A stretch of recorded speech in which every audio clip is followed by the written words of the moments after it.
नमस्कार मित्रों, हमारे पुरानी पीढ़ी के लोग अपने जीवन में 100 दीपावली देख पाते थे, अर्थात 100 साल तक जी लेते थे। लेकिन आज के जमाने में 60 या 70 साल का जीवन भी अधिक माना जाता है, और उसमें भी जो लोग अच्छे होते हैं तो और भी कम उम्र में ही इस दुनिया को छोड़कर मृत्यु को प्राप्त कर लेते हैं। आपने लोगों को कहते सुना होगा कि भगवान अच्छे लोगों को जल्दी बुला लेते हैं। लेकिन क्या आपको पता है कि ऐसा क्यों होता है? क्यों दूसरों का भला करने वाले और अच्छे लोग बुरे और दुष्ट लोगों की तुलना में जल्दी मृत्यु को प्राप्त करते हैं? आपने लोगों को यह भी कहते हुए सुना होगा कि इस भले इंसान को इतनी जल्दी मौत क्यों आ गई और वह दुष्ट पापी अभी तक मरता क्यों नहीं है। क्या सच में ऐसा होता है? क्या सच में इसका कोई कारण है? अनेक ग्रंथों में इसके बारे में बताया गया है। आज की इसमें हम इन्हीं आधारों के माध्यम से इस प्रश्न का उत्तर ढूंढने की कोशिश करेंगे। उससे पहले आप इस वीडियो को अपने दोस्तों को जरूर शेयर करें, क्योंकि ज्ञान और खुशियां बांटने से ही बढ़ती हैं। तो चलिए वीडियो शुरू करते हैं। जातस्य ही ध्रुवो मृत्युः, गीता में भगवान कहते हैं कि जिस व्यक्ति ने जन्म लिया है उसका मृत्यु अवश्य ही होगा। और हमारे सनातन धर्म में माना जाता है कि किसी व्यक्ति के जन्म से पहले ही यह तय हो जाता है कि उसका जन्म कहाँ होगा, उसके माता पिता कौन होंगे, उसका विवाह किसके साथ होगा। यहाँ तक कि ये भी तय होता है कि उसकी मृत्यु कहाँ और कब होगी। सभी धर्मों में मृत्यु को एक अटल सत्य माना गया है, और जिसने जन्म लिया है उसे एक ना एक दिन मरना ही पड़ता है। किसी का जीवन या मृत्यु भगवान के हाथों में होता है।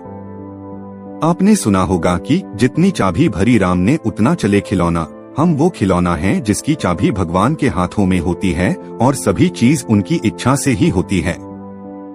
हिंदू धर्म में मान्यता है कि भगवान हर अच्छे मनुष्य को किसी न किसी उद्देश्य के साथ ही इस मृत्युलोक में भेजते हैं। जब वो उद्देश्य जल्दी पूरे हो जाते हैं तब भगवान उन्हें वापस बुला लेते हैं। अर्थात अच्छे लोगों की मृत्यु भी उनके अच्छे कर्मों पर ही निर्भर करती है। कलयुग के लक्षण में भी बताया गया है कि इस युग में पापी अधिक वर्ष तक जिएंगे और पुण्यात्मा जल्दी इस लोक को त्याग कर देंगे। इसके अलावा आपको ये भी बता दूं कि जो लोग ये कहते हैं कि मरने के बाद इंसान खाली हाथ जाता है, उन्हें यह जान लेना चाहिए कि 3 चीजें ऐसी हैं जो मरने के बाद भी उसके साथ जाती हैं। एक है संचित कर्म, दूसरा है स्मृति और तीसरी है जागृति। इसीलिए आप अब किसी से ये मत कहना कि आप खाली हाथ आए थे और खाली हाथ जाएंगे। हमें कई बार लगता है कि कुछ भले लोग या हमारे परिजन थे जो भले थे, कभी किसी का बुरा नहीं किया था, कभी किसी को सताया नहीं था, फिर भी भगवान ने उनको अपने पास इतनी जल्दी क्यों बुला लिया।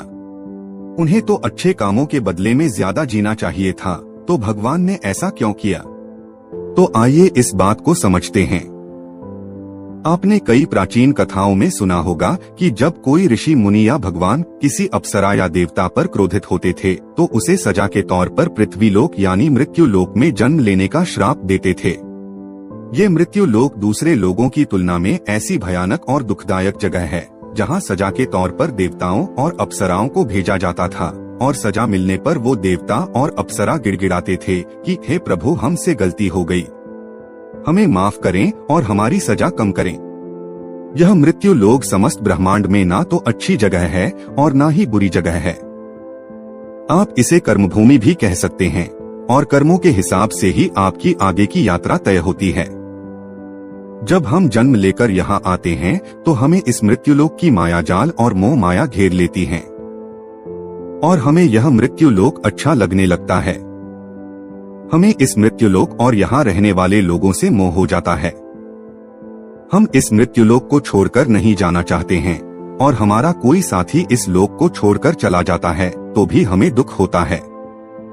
जब किसी इंसान की मौत होती है तो वह जीवात्मा यमराज के वहाँ जाती है, और वहाँ उसके कर्मों का लेखा जोखा होता है। उसमें देखा जाता है कि उस जीवात्मा ने अच्छे कर्म किए हैं या बुरे कर्म किए हैं। अगर किसी जीवात्मा ने मृत्यु लोक में बहुत बुरे कर्म किए हैं, बहुत ज्यादा लोगों को सताया है, लूटा है, दुख पहुंचाया है, तो उसे दूसरे जन्म में उन सभी के साथ हिसाब चुकता करना पड़ता है, और उसी कारण उस जीवात्मा को लंबा जीवन काल मिलता है। यदि जीवात्मा ने अच्छे कर्म किए हैं तो उसे अगले जन्म में कम सांसें दी जाती है। कई लोग कहते हैं कि अच्छे काम करने वाले को लंबा जीवन देना चाहिए और बुरे काम करने वालों को कम जीवन देना चाहिए। लेकिन भगवान ने जो व्यवस्था बनाई है वह सही और उत्तम है, क्योंकि इस मृत्युलोक में रहना और जीवन व्यतीत करना हमारा लक्ष्य नहीं है। हम जीवात्माओं का अंतिम लक्ष्य तो परम पवित्र बनकर मोक्ष प्राप्त करना है और परमेश्वर का सानिध्य प्राप्त करना है। हर एक जन्म के साथ हमें अवसर मिलता है कि हम अपनी चेतना के स्तर को अच्छे काम करके ऊपर उठाएं, क्योंकि हम बुरे काम करते हैं तो हमारी चेतना का स्तर नीचे जाता है और हमें हजारों और कई बार तो करोड़ों सालों तक इस मृत्युलोक में दुखों को झेलना पड़ता है। कहा जाता है कि एक जीवात्मा को 84 लाख बार इस संसार सागर के चक्कर काटने पड़ते हैं, तब जाकर उसे मोक्ष मिलता है। लेकिन जो जीवात्मा अच्छे हैं, भले काम करते हैं, वह जीवात्मा जल्द से जल्द शुद्धता प्राप्त कर लें और कुछ ही जन्मों में के बाद मोक्ष प्राप्त कर लेते हैं। इसीलिए परमात्मा उनका जीवन काल कम रखता है, ताकि वह जीवात्मा इस मृत्युलोक के कष्टों को कम सहन करें और परम धाम में जाकर परम शांति और परम आनंद को प्राप्त करें। और जिस जीवात्मा ने मृत्यु लोक में बुरे काम किए हैं, उसे इस मृत्युलोक की यातनाओं को ज्यादा देर तक सहन करना पड़ता है और कई हजारों लाखों जन्म के बाद ही उसकी आत्मा पवित्र होती है, तब जाकर उसे परमधाम की प्राप्ति होती है। दूसरी बात यह है कि हमारा इस मृत्युलोक में जन्म किसी न किसी उद्देश्य से होता है, और जब वह उद्देश्य पूरा हो जाता है तो भगवान हमें वापस बुला लेते हैं। ऐसा नहीं है कि सभी लंबा जीवन जीने वाले लोगों ने पूर्व जन्म में बुरे काम ही किए हो, लेकिन वह अभी जीवित है, तो इसका मतलब यह है कि उनके जीवन का उद्देश्य अभी तक पूरा नहीं हुआ है। मित्रों, आप समझ गए होंगे कि अच्छे लोगों की मृत्यु जल्दी क्यों हो जाती है। तो हमारे जो भी प्रियजन थे और जिनकी मृत्यु जल्दी ही हो गई हो, वो एक पवित्र आत्मा थे, और जितने दिनों तक हमें उनका सानिध्य प्राप्त हुआ वह हमारा सौभाग्य था। उनकी मृत्यु के बाद हमें प्रार्थना करनी चाहिए कि उनकी आत्मा जल्द से जल्द परमधाम को प्राप्त करें और परम शांति और परम आनंद को प्राप्त करे। यह जन्म मृत्यु का रहस्य कुछ ज्यादा ही गहरा होता है, जिसे देवता लोग भी नहीं समझ पाते हैं। इसीलिए मित्रों, आज से अपने जीवन को सार्थक बनाने के लिए अपने गलत आदतों को छोड़कर अच्छे आदत अपनाएं, धर्म और तपस्या में मन लगाएं, क्योंकि ईश्वर सर्वशक्तिमान है और वही हमारा बेड़ा पार कर सकता है। तो मित्रों, आज की यह वीडियो आपको पसंद आई है तो वीडियो को शेयर जरूर करें, क्योंकि हमारा मकसद भी हमारे धर्म का प्रचार करना ही है।